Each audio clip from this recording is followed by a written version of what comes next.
What happens when I go to the dentist for a toothache? To treat your toothache, your dentist will first obtain your medical history and conduct a physical exam.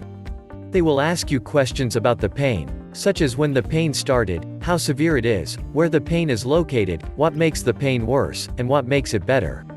Your dentist will examine your mouth, teeth, gums, jaws, tongue, throat, sinuses, ears, nose, and neck. X-rays may be taken as well as other tests, depending on what your dentist suspects is causing your toothache. What treatments are available for a toothache?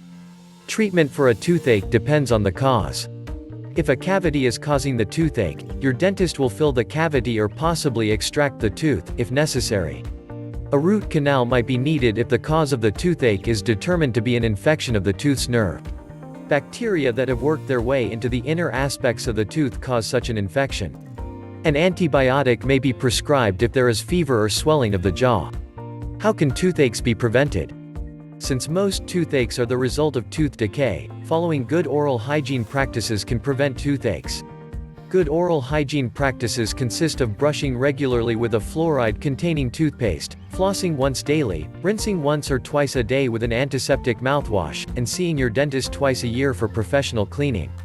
In addition to these practices, eat foods low in sugar and ask your dentist about sealants and fluoride applications. For more details, please visit our website and link in the description. Thanks for watching this video.